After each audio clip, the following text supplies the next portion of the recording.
지난 영상에서 경청하는 법에 대해서 얘기를 했죠.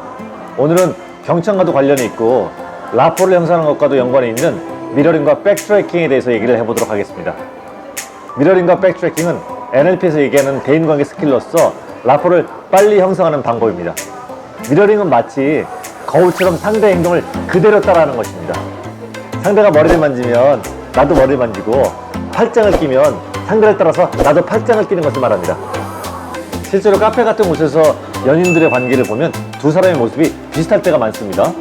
함께 커피를 마시기도 하고, 함께 다리를 꼬기도 하고, 비스듬하게 있기도 하고, 함께 가까이서 얘기를 하기도 하고, 몸을 젖혀 있기도 합니다. 이러한 현상이 나타나는 것은 두 사람의 마음의 벽이 없고 신뢰가 형성된, 즉 라포가 형성됐을 때 나타나는 모습입니다. 미러링은 아직 라포가 형성되지 않았지만 마치 라포가 형성된 사람처럼 의식적으로 흉내를 내는 것입니다. 다시 말하면 실제로는 지금 서로 벽이 있는 관계지만 이것을 의식적으로 같은 행동을 해서 뇌가 그것을 보고 친한 관계인 것처럼 착각하게 만드는 거죠. 즉 뇌를 속이는 셈이죠.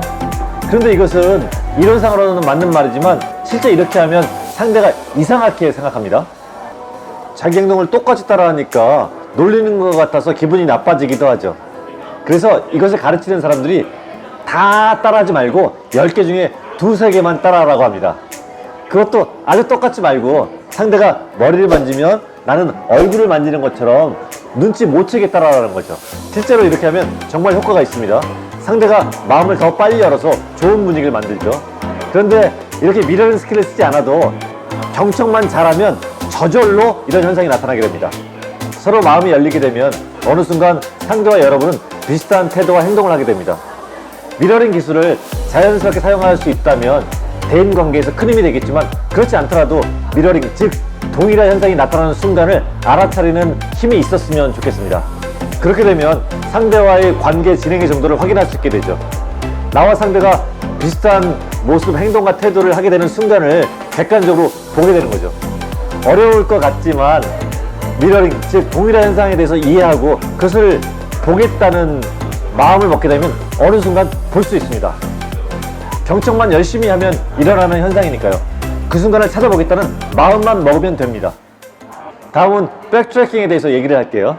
미러링이 상대의 행동을 따라하는 것이라면 백트래킹은 상대의 말을 따라하는 것입니다.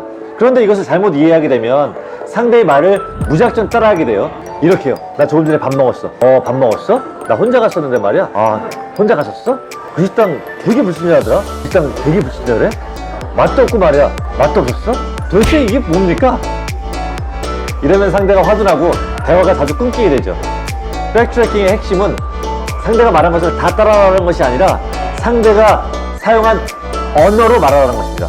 예를 들어서 머리가 바늘로 찌르는 것처럼 아프네 라고 얘기할 때 내 언어를 바꿔서 두통이 있어? 라고 하지 말고 상대가 사용한 언어 그대로 머리가 바늘로 찌르는 것처럼 아파? 고통스럽겠다 라고 말하라는 겁니다. 상대하고 같은 언어를 써야 상대의 무의식이 나한테 우호적으로 열리게 되죠. 또 하나 중요한 것은 상대가 감정 언어를 사용할 때 감정 언어를 반복해 주는 겁니다. 그러면 상대는 감정이 같이 공유되고 있다는 느낌이 들어서 마음을 더 열게 되죠. 예를 들어서 나 롤러코스터 탔는데 완전 무서웠어. 무서웠어? 라고 하는 거죠. 아니면 이번에 여행 갔는데 정말 너무 행복했어. 정말 행복했어? 라고 감정 언어를 그대로 따라하라는 거죠. 어렵지 않죠? 말하는 사람과 같은 언어를 사용하고 감정 언어가 나올 때 그것을 반복하고 끝으로 크게는 백트래킹의 범주에 들면서 여러 가지 이름을 가지고 있는 경청법 하나를 설명합니다. 말하는 중간중간에 듣는 사람이 말한 것을 정리해서 그것이 맞는지 질문하는 거죠. 확인 질문이라고도 하고 다른 이름으로 불리기도 합니다. 예를 들면 과장님 말씀은 내일은 조금 일찍 출근하라는 거죠? 혹은 수아나 너도 친구들하고 똑같은 신발 갖고 싶다는 거지? 처럼 이렇게 말하는 사람의 얘기를 중간중간 정리해서 확인하는 것도 좋은 경청의 방법입니다. 경청은 상대방이 존중받고 있다는 느낌이 들 수 있도록 해야 하는 겁니다. 이 영상과 이 영상 전에 올린 영상을 보시면 명확하게 경청을 어떻게 해야 하는지를 알게 되실 겁니다. 꼭 실천하셔서 사람의 마음을 뺏어오시길 바랍니다. 고맙습니다.